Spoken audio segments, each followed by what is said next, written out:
Hi sa inyo. Wala lang, itutur ko lang kayo sa master bedroom namin. This is the ultimate labor of love. Mula sa pagpili ng kulay, ng pader, hanggang sa pinakamaliit na dekorasyon. Dugo at pawis ang puhunan dito. Pero tingnan nyo naman ang resulta, di ba?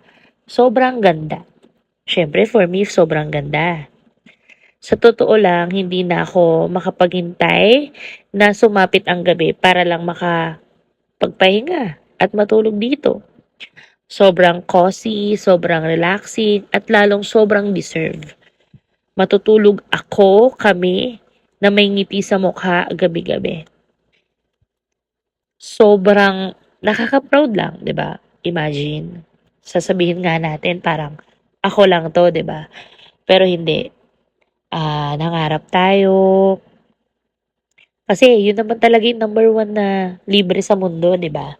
Ang mangarap. So, mangarap tayo, pero galawan natin. Kailangan kasi natin ng galaw eh. Siyempre, lahat ng effort, kung gagalawan mo, lahat yan may resulta. Sobrang saya ko lang, no? Pasensya na kayo. Pero yun, sana mag-enjoy kayo sa mga nakikita nyo. Sinishare ko lang. Malay nyo, ma-inspire kayo, di ba? Grabe kasi yung hirap araw-araw. Pero nakaka-excite umuwi gabi-gabi dito.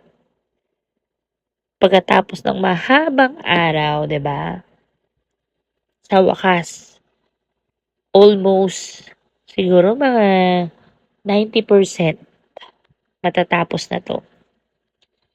Of course, magpasalamat tayo sa number one, si Lord. Maraming salamat.